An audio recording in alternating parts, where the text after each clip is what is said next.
This is In Your Face. I am Christina Donahue, the art and culture editor at Show Studio, and I'm sat with Sarah Jo, better known to many of you by the name Mia Khalifa.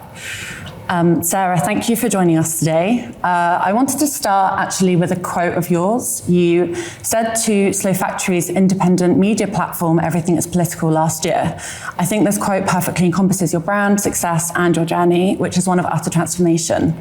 You said, I believe that in order to grow and transform in this world, you have to embrace contradictions. What did you mean by this, and why are contradictions important to you? Because they mean that you're learning from your mistakes. Contradicting yourself is one of the most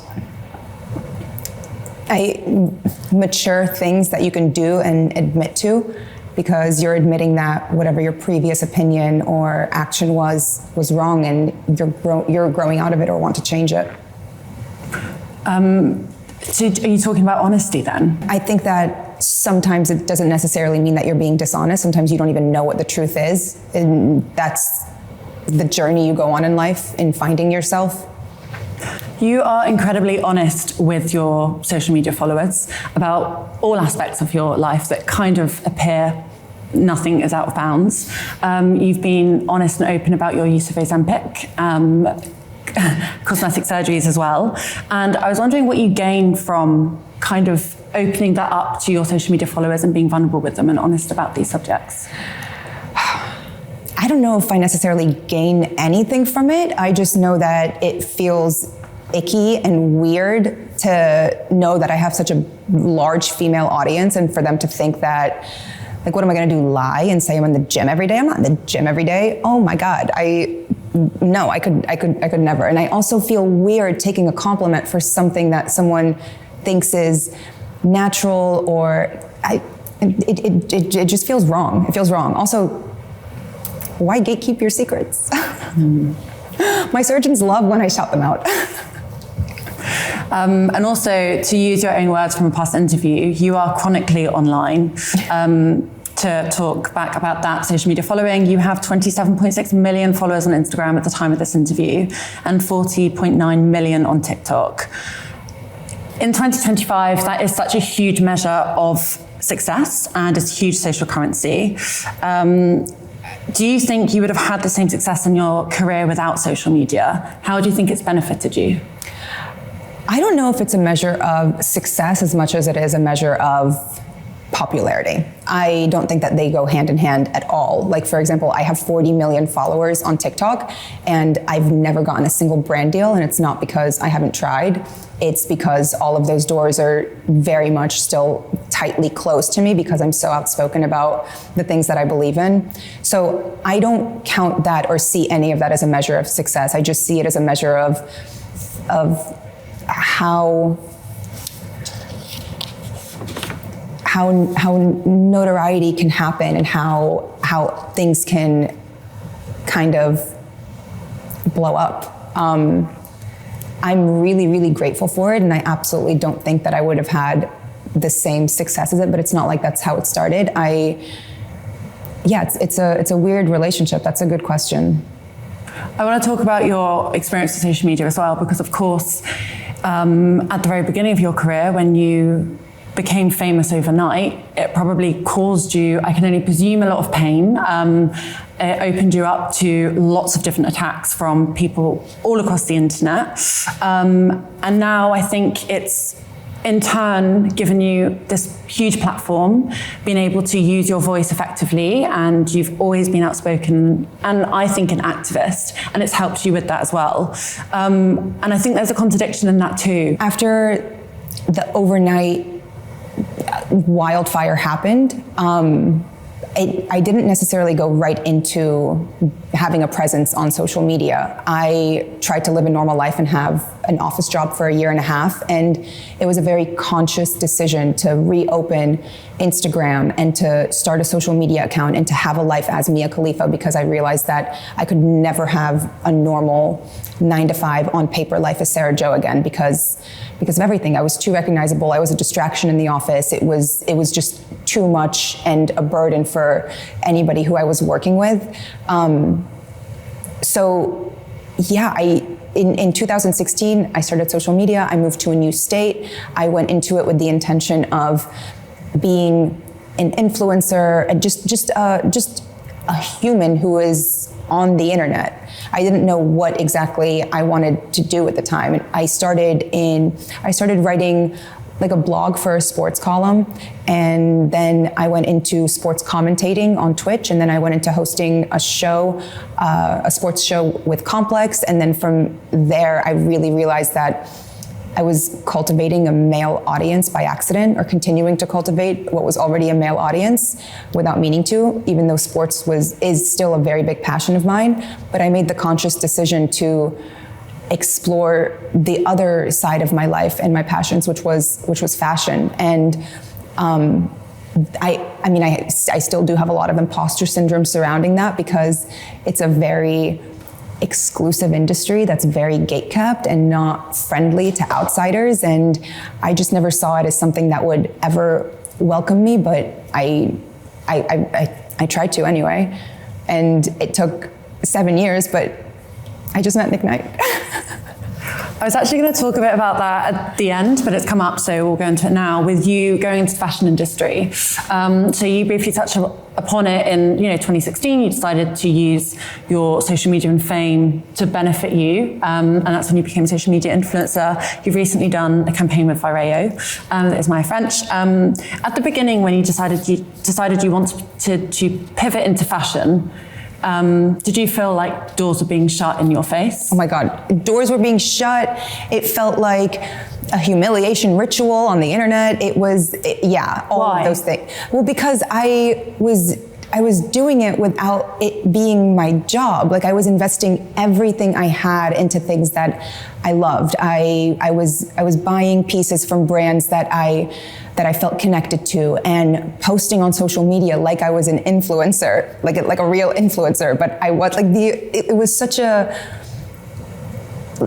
like chicken before the egg, and there's this weird period where people are like, oh, she thinks she's a fashion influencer, oh, she thinks she's a blogger, like, and there still are a lot of people who see me like that, people in the fashion industry. And yeah, it was tough for a while. You got to really like just weed through the embarrassment and the people laughing at you for a while. And it worked in the end. It took a while, but it worked. Like, really changing and letting people see that side of me, and see that it's not just I'm not even gonna say a job. It's not a job. Doing Fashion Week, if I'm lucky, makes me break even.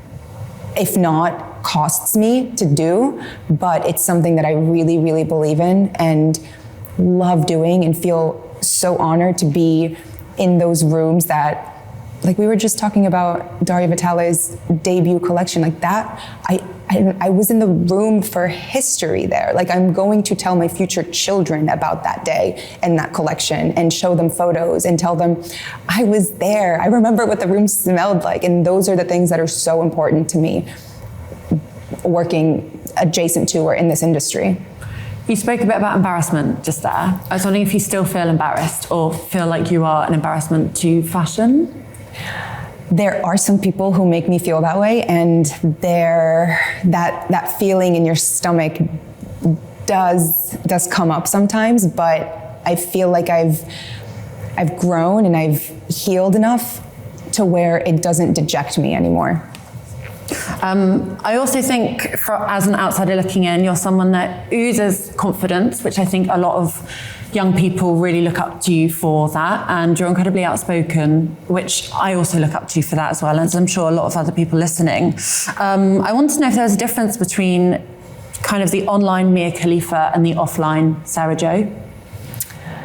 Not really. I feel like, for better or worse, what you see is what you get. And I really mean for better or worse, because me being me and not really having a filter, and not knowing when to kind of put on my like a PR persona is, I feel like, what's been a hindering aspect of my personality. But I also have never, I haven't wanted to change it. I've just wanted to contain it and learn from that and grow, because I don't want to change, but I do want to grow and be a better person. What do you mean by that? What, in terms of containing what? I just mean, like, the joke isn't always worth it. It's not,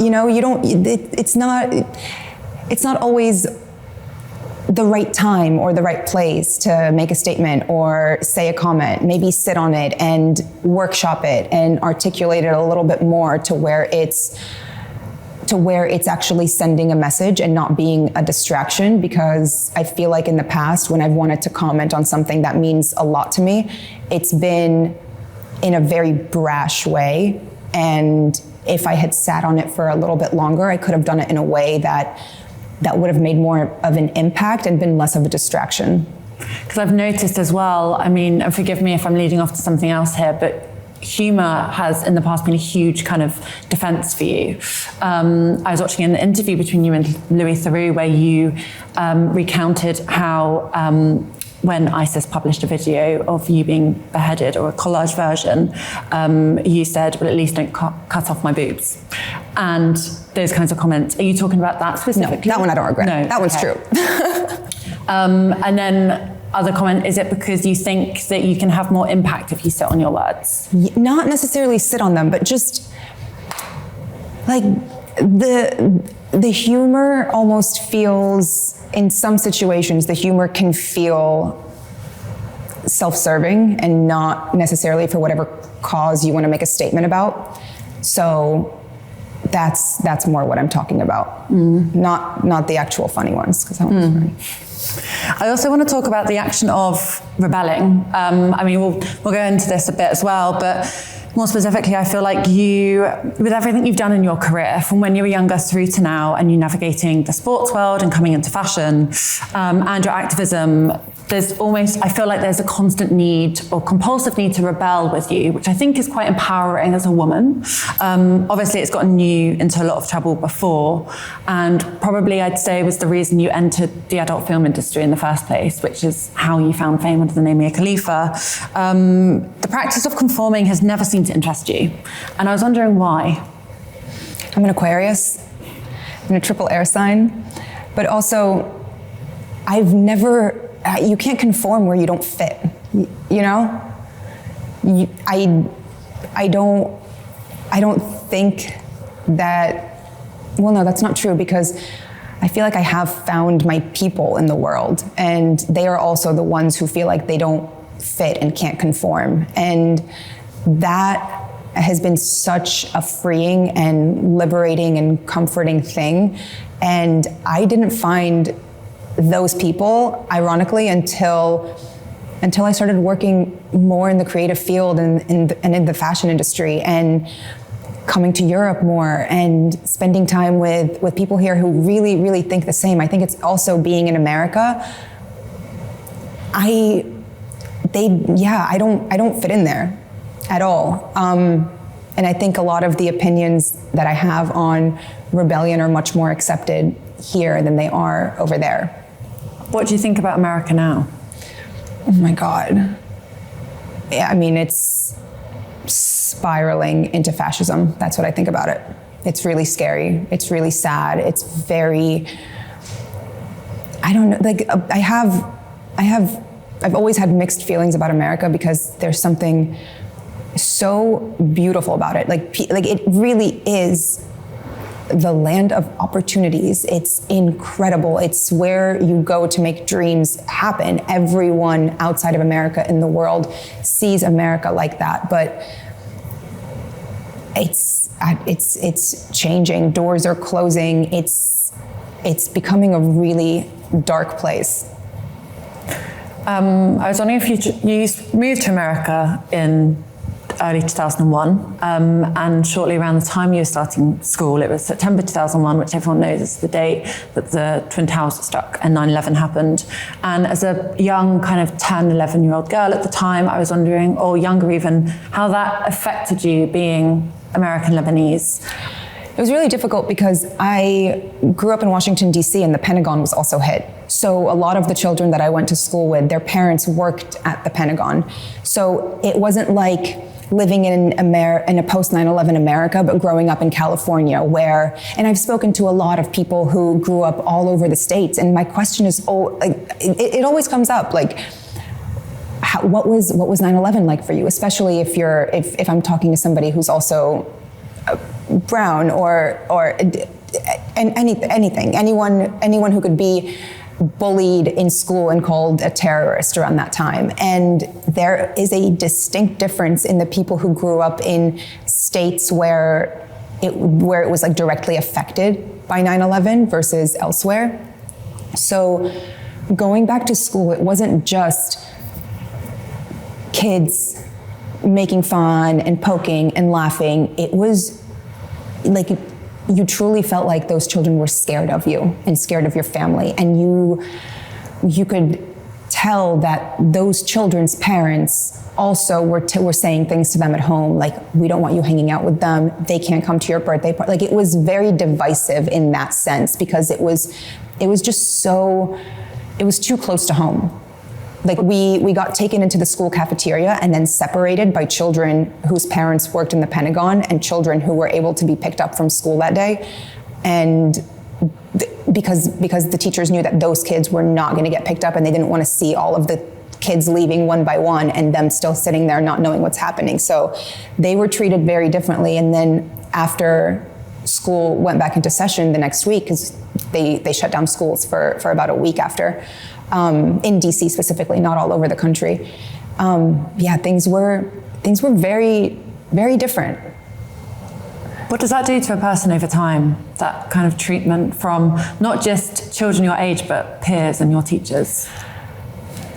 Well, for me, for a while, it caused a lot of internalized racism towards myself, and all you want as a child is to be accepted. So it made me force myself into conforming by either laughing along with the jokes or making the jokes alongside them, or completely rejecting my culture and my ethnicity and wanting to be more white and have white hobbies and dress more white and all of those things to try and fit in, because all I wanted to do was be able to have friends. So I think over time, you lose sight of who you are because you're so busy trying to be somebody that other people will like, even though they will never like you, because that is a fundamental bigoted thing that they have within them. And yeah, I think that carried on into my early 20s. I was going to ask you, when did the tide change, if that meant that you developed some sort of internal racism? When did you start to iron that out and become proud of where you are from? Like 25, when I moved to Austin, Texas, I started therapy, and it was then. It was literally from starting therapy. And it never would have happened if I didn't start therapy, I think. I also want to talk, going back to kind of the fame and how many followers you have. I wanted to briefly mention that it was originally, you were in the adult film industry for just 3 months. And yet even the years after quitting, you consistently remained at the top of various different porn star polls from 2015 to 2018. I was wondering if you've ever thought about why you became famous so quickly, and if that's normal for an adult film star. It's not, and I think that's why a lot of the women in the industry dislike me, because they see me as biting the hand that fed me, because all they do is strive for the position that I'm in their career.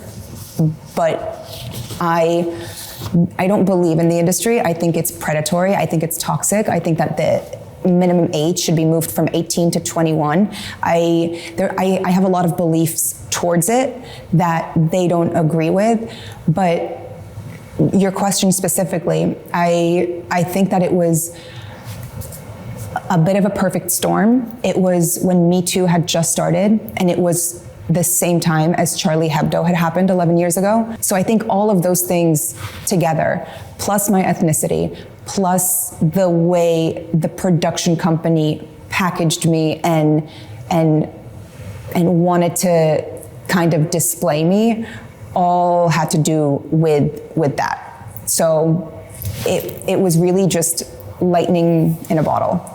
You just mentioned as well in your answer that a lot of these kind of adult sex workers want what you want, implying now. Do you think therefore then people use porn or OnlyFans as a vehicle to become social media influencers? Unfortunately, I do see that happening a lot. And I get come up to a lot, and I get asked by women and men, I want to do exactly what you did. I'm going to get into the industry. That's my goal. And I just want to grab them by the shoulders and shake them and be like, what the fuck are you saying? Like, what are you doing? That is not what you should be doing. That's not how to get anywhere in the world. Also, it's nothing that you can replicate. Everything that happened with me is by chance. It's not on purpose. I tried to make it go away. I tried to brush it under the table. I tried to live past it, and it just did not work because it wasn't something that was manufactured on purpose. It's not something that, it's not a blueprint that you can follow and replicate, nor should you. Nobody should be entering the sex work industry until their frontal cortex is fully formed. The world of sex work has been exposed in plenty of documentaries, and it's often specifically the angle of young women in the industry. I was wondering if you hold the same views of young male porn stars, and if you think they're subject to the same type of abuse or manipulation. I don't know if I can comment on that because I don't know if I know enough about it. I feel like the men in the industry, number one, they make more than the women. And I'm sure that there are the same issues that they go through, but I don't know, when we talk about trafficking and like it's more so in reference to the women that are going through it. So I don't know about the male side of the industry. I don't think I can give a good enough answer for that. To go back to maybe like after you quit adult sex work and then kind of went into social media, as you mentioned, you've been a huge voice for an advocate for Palestine before 7th of October 2023 specifically, and even louder than ever since what's happened and now the destruction of Palestine. I think that carries, for a lot of people, not many people spoke up in the industry when it first happened, and a lot of people were quite quiet and they wanted to kind of feel it out and see how their career was going to be affected. You never cared about that. And I was just wondering, why is your activism so important to you? Why do you think it's so important to speak up?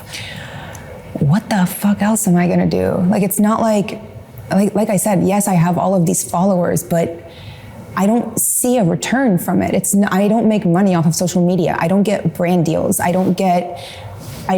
have very little to lose because, I mean, I did lose a lot of things that were in the works and contracts and deals and business ventures that were in the early stages of conception, but I would do it all again, maybe a little bit more eloquently, because again, the point is to shine light, not to be a distraction and make it about myself. So that's what I would change. But like, it does, yeah, I still don't fully see myself as an influencer. So if I were to sit there and not say anything and not speak up about these things that are important, like, I'm not, at that point, I'm an NPC. What are my platforms for if not for these things? If I'm not making money off of them, then hopefully I can make a change or be a resource point or like anything. You have to be useful. You can't just exist on the internet.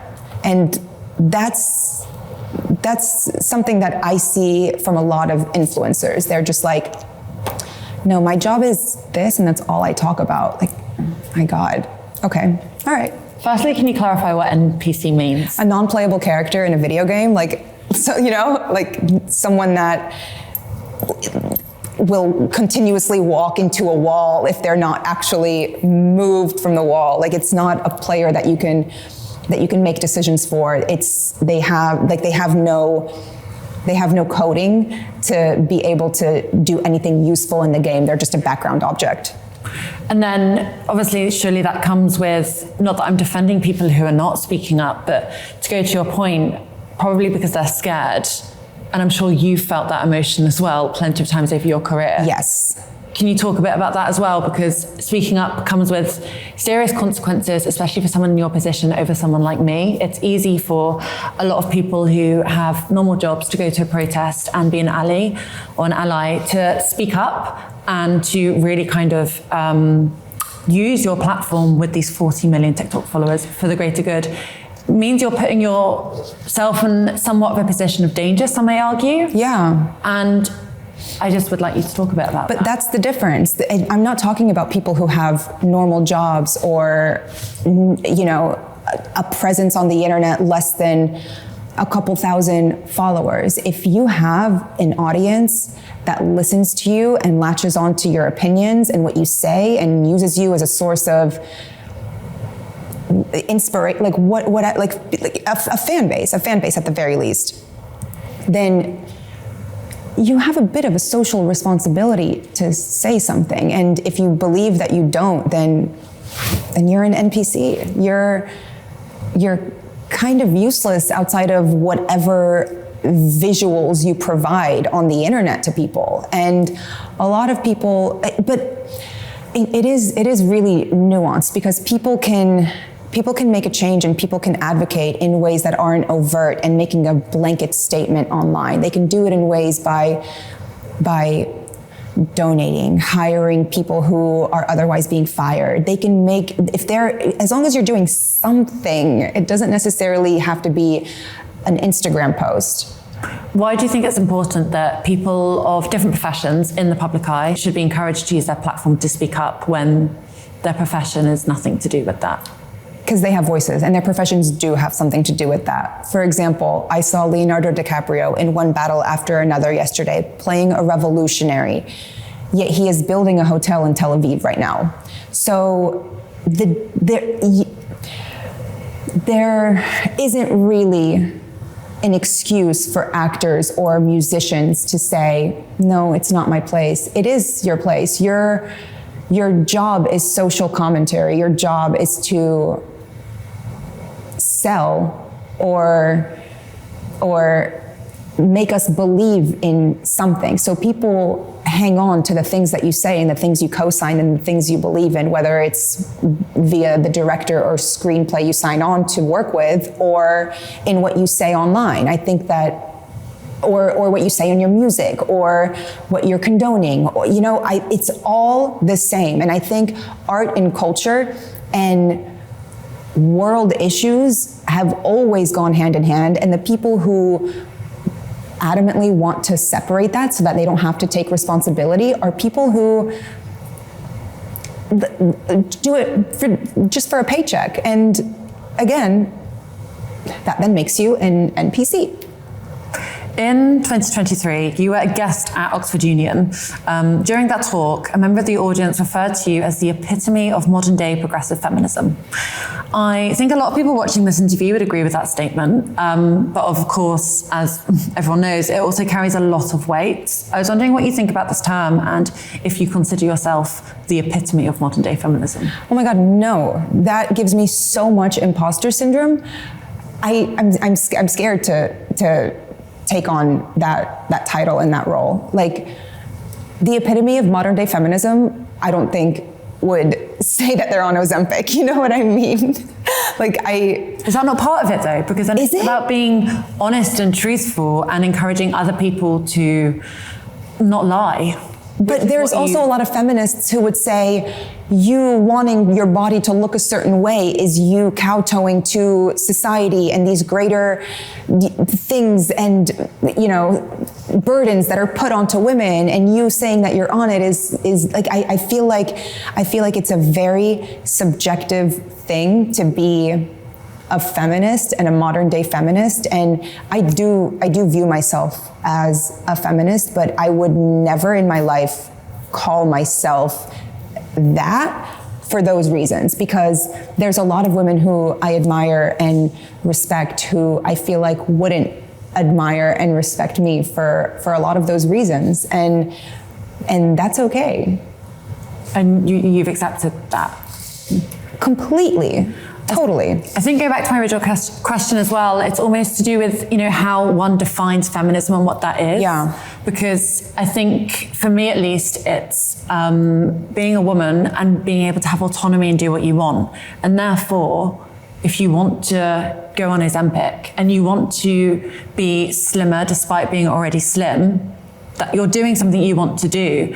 Saying to women, you can't take Ozempic, you can't do this, you can't have cosmetic surgery, you need to be happier in your own skin, you cannot improve your appearance through kind of cosmetic procedures, surely would be then anti-feminist, because a woman should be allowed to do whatever they want to do as long as it's not at the detriment of other people. I agree, but there are also a lot of incredible feminists who have made so much more change in the world than I could ever even hope to make, who don't believe that, and their opinion is also correct. I think we're all correct, and I think that we can all be correct without Mia Khalifa being the leading face of feminism.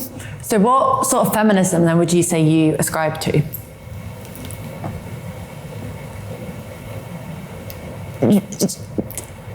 I just love all bad bitches, and bad bitches come in every shape and form, and everybody should do what makes them comfortable. If you want to believe that Ozempic is and plastic surgery is what's ruining society, then I support you. I support you. I think that you should. And if you think otherwise, like me, then I also support you. It's just so broad. As long as we have control over our reproductive rights and our bodies, and we can still have our own bank accounts without a man or a father co-signing it, then we're good on believing in feminism. If those are the only points that we can agree on, then we're both feminists, babe. We're good. To talk about kind of you being a role model and everyone else, I was wondering who your role models are and if they've changed over the course of your career. Of course. Nan Goldin is a huge role model of mine. Bella Freud. I love Pamela Anderson. There's so, like, Angelina Jolie, everything that she's, like, I love women who, if you had told somebody 20 years ago what they would be doing with their life, people would laugh at them. And those are the people who are most inspiring to me. I'm blanking on her name. She got arrested during the civil rights era, actress. Jane Fonda. Jane Fonda is an incredible example of that. She has never stopped taking a stance for things that she believes in and using her career to kind of be the apple box that she stands on to get those things across. And same with Angelina Jolie. Like even down to a current role model of mine, actually, who is someone who's younger than me, is Jenna Ortega. Like people like that make me so excited and make me so hopeful. People that I suppose have like used their career. I've realized for me, the connection between all those names you've just mentioned are people who have used their career to stand up for the rights of others. Yeah, because I also don't believe that you can call yourself an artist without taking a stance for something socially, because that's what art is. It's a social commentary. It's a reflection of what we're seeing, what you believe in. It doesn't matter if it's fashion photography or photojournalism in a war zone. All of it is social commentary. Do you think art has to be seen as social commentary to be seen as serious?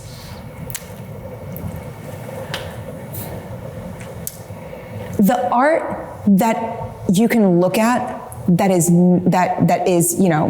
like not social commentary is art is the type of art that Adrian Brody is making. Do you know what I mean? So yes, I think not all art has to be social commentary. If a photo of Bart Simpson with glitter splattered across it doesn't have any social benefit, yes, you can look at that and just be able to process that. But I feel like if you're a writer or an artist or an actor who is, there's more layers to it. The scripts you choose, the directors you choose, the production houses you choose, what they believe in and what they're about and what they align with, that will have social commentary attached to it, so you can't escape that. But bad art doesn't need social commentary. His art is so bad. I find that really interesting, actually, and to go back to the term contradictions, which I think I'm about to get into, is there was an exhibition at Barbican here a couple of years ago called Unravel. And I thought you were going to say for Adrian Brody. I was about to lose my mind. No, don't worry. It was called Unravel, and it was all about kind of weaving in relation to political ideas and this idea of textiles being all about politics. Now, of course, that is absolutely a case, and we can talk about that. But this exhibition shone a light on how, and it's kind of, I think what it was saying was, textiles is important. It isn't just silly little woman's work. Look at what it's been able to change through history. I was speaking to a textiles artist about the exhibition, and they didn't like that the exhibition almost held a point of, in order to be taken seriously as a woman textile artist, you have to make work that's political, and that textiles has originally been shunned because it's just been seen as women's work, so therefore cast aside. I was wondering if you have any thoughts on that. But that is political. It's being shunned and cast aside because it's women's work. I feel like that in and of itself is a political statement, to be a woman working in textiles and succeeding in it enough to have an exhibition at the Barbican. That in and of itself is a political statement for feminism. To switch the conversation as well, I have noticed really interestingly that in every single interview you've done, the word shame has come up again and again and again. You've been open about how that word is something you've explored with your therapist, and it's something that kind of has come back to you, or it's been prevalent throughout your career.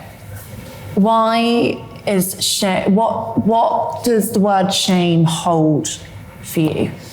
Well, it's not just in my career, it's in my entire life. I grew up Catholic, and everybody knows the implications of Catholic guilt. It never leaves you. It's something that is, I went to Catholic school for primary until I moved to America. And it's just ingrained in you not to shame God, not to shame yourself, not to shame your family, not to shame your everything. So it's been a common theme in my entire life, and it still is. I think that my relationship with it has grown favoringly. I use shame more now as like fuel for my intuition and my discernment, and I've gotten a lot better at pinpointing and being able to understand where I'm feeling things and what I'm feeling, and if someone asks me something, or if someone tells me something, or if something comes up and I feel a sensation in my body, I try really, really hard to listen to myself and pinpoint it. And if it is something that can be traced back to shame, then it tells me not to do it and not to pursue it. And I love the way my relationship with it has grown from a feeling that has made me hate myself and self-sabotage to a feeling that I really am grateful for and cherish, and almost thank my body for being able to feel, because it tells me, it almost helps me predict the future. If I'm feeling any inkling of shame about something, then I already know where it's going to go and what I'm going to feel and what's going to happen. So it's like my fortune teller ball, crystal ball. Would you say you still suffer from Catholic guilt now? Oh my God, God, of course. How does that play out? How does that manifest? I can't take off on an airplane or land without doing this 3 times. And it's not like it's just in me. I feel like I feel physically ill if I don't get it out and if I don't do it. I feel like, maybe that's OCD. Like if I don't count to 100 right now, everyone's gonna die. So maybe that's something I need to delve into with my therapist. But no, I feel shame is so important. It protects you, but it can also really hurt you if you don't know how to resolve it within yourself. Like if you can either let it eat you alive or you can alchemize it. Would you say you're religious now? Would you mind sharing your thoughts on religion? I love feeling like I'm a part of something bigger than myself. I love going for Easter service, and I love sneaking into the back of a church at midnight Christmas Eve service if there's a Lebanese church near me. I love the smell of it. I love the ritualistic aspect of it. I love seeing so many people moved by something, but I do believe that religion it's very difficult to find people and parishes who aren't radical about it. So no, I'm not religious, but I am extremely spiritual and feel like what I try and do is maintain my connection to the universe as a whole, not necessarily God as a person.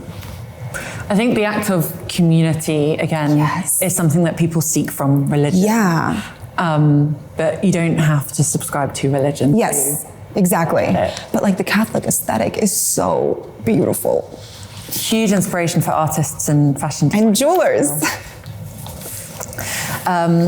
So you have your own brand, Shaitan, which I believe you founded 2-3 years ago. Yeah.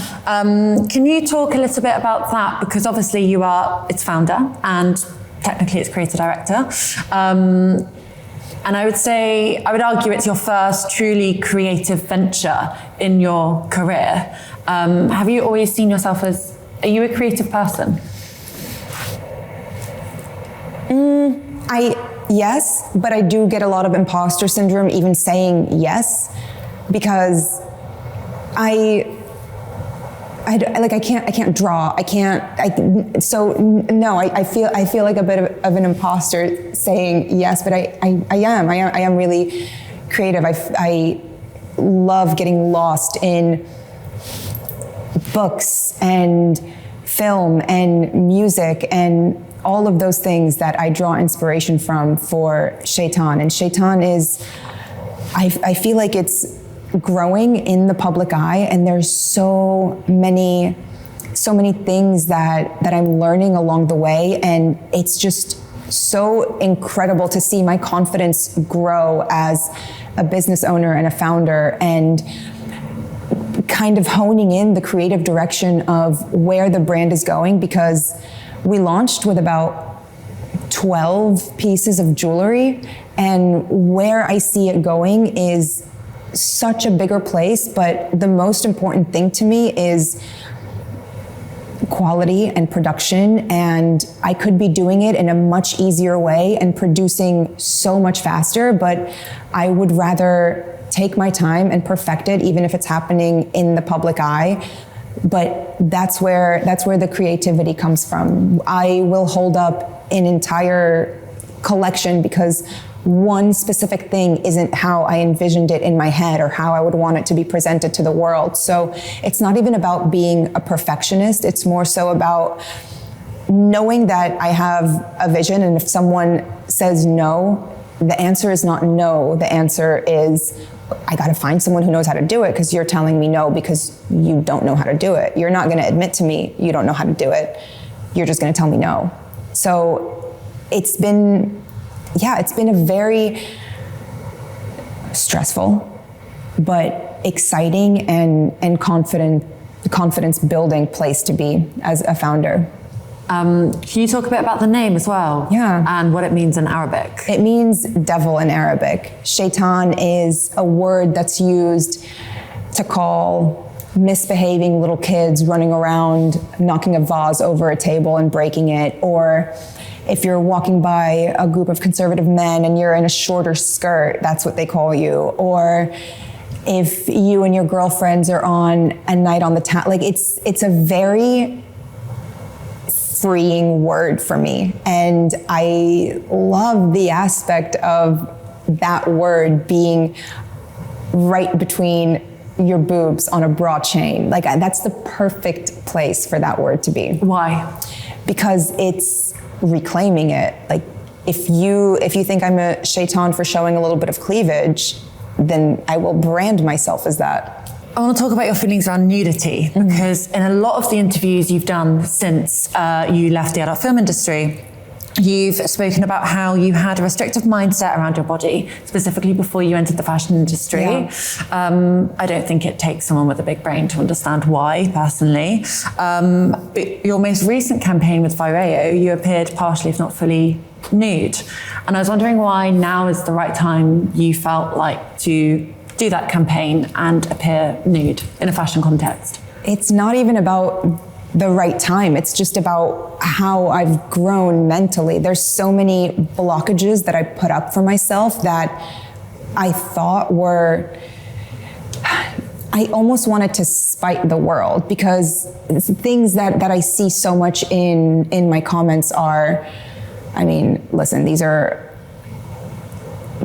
people in their mother's basement saying this, and I do not take it to heart whatsoever. But a lot of the comments are, why is she wearing clothes? We've seen it all anyway. So a part of me wanted to be spiteful and not show myself and gatekeep, because I look very different now. I'm a completely different person than I was 11 years ago. So they didn't deserve to see it. But the more I healed and the more I did therapy, I realized that I'm proud of myself. I'm proud of my body. It's different to really admire nude photography like Helmut Newton, or like seeing it in fashion. Like it's very, I had to reconcile all of that I loved and that I was inspired by, and things that I felt like I wanted to do creatively because I could, with that aspect of it. And I realized that I was actually hurting these people don't care, they don't matter. Me putting that roadblock for myself, that's not, it's not hurting them. It's not doing what I think it's doing to them. In fact, it's just hindering me and my creativity and my autonomy. I'm putting limitations on myself that they've imposed on me without me even knowing. So growing out of that is why I feel like it's the right time now. It's not necessarily a conscious decision like, okay, now I'm going to do nudity again. It's more so, does the art warrant it? And it did. What the fuck do you wear with a pair of latex stockings? Nothing. That's the best outfit with it.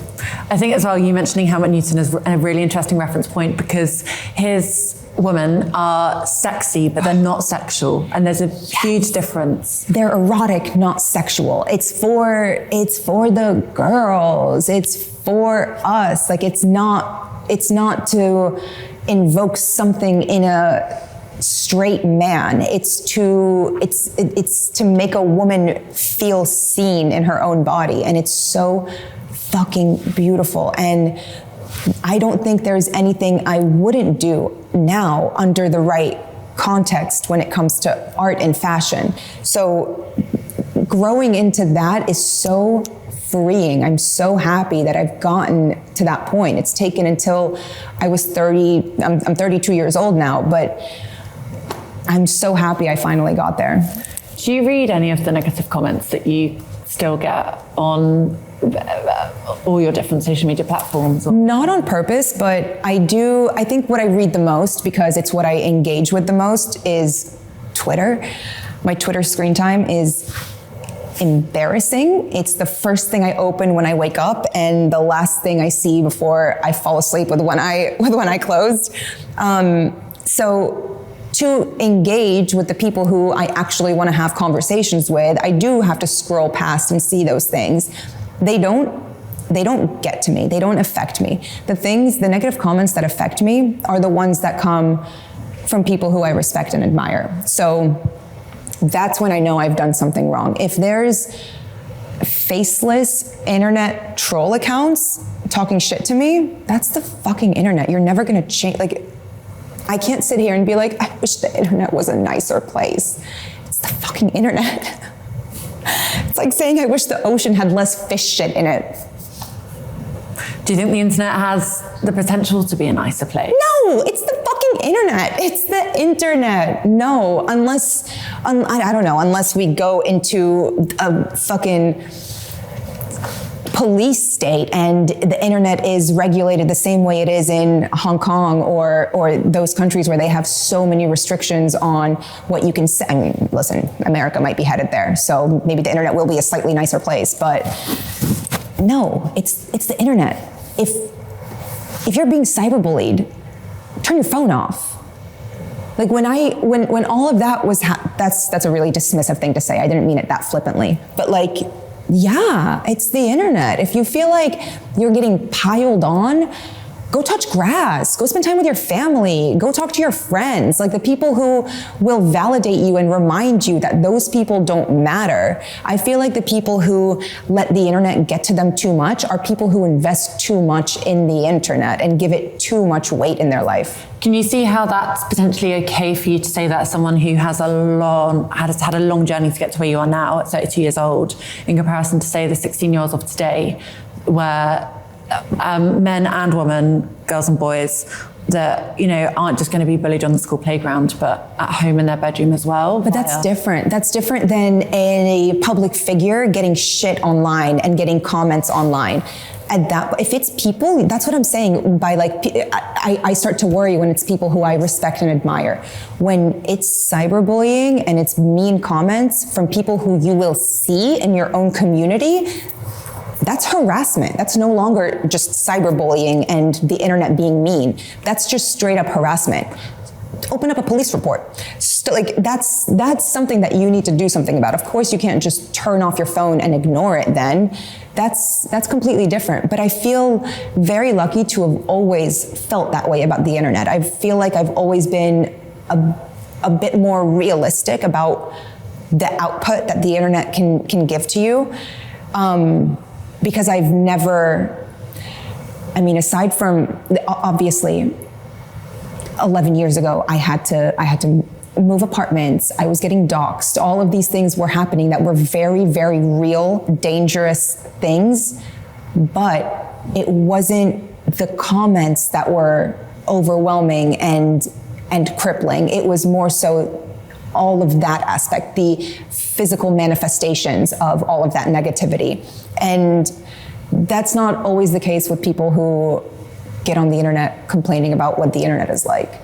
Talking about the internet, and obviously that, you know, only becoming a bigger force. We've now got ChatGPT, AI, and we're becoming more online than ever before, coupled with what you said about America, different politicians at the time, and the very concerning rise of fascism, not just in faraway places, but at home as well.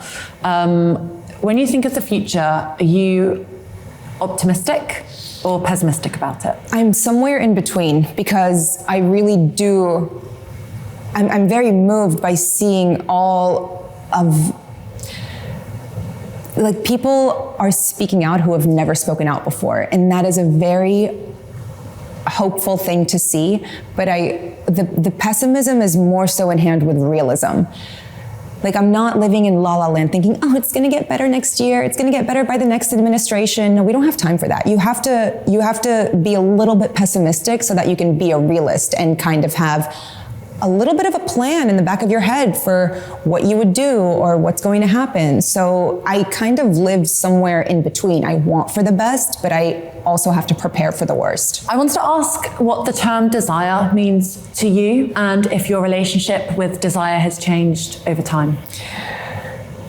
Yeah, desire to me has really, I mean, it's always something that is changing. I I feel like I'm in a place in my life now where I am so comfortable and so happy with who I am that I don't know. I feel like I have so many parts of me that are being fulfilled, not by things that I used to be fulfilled by in the past. So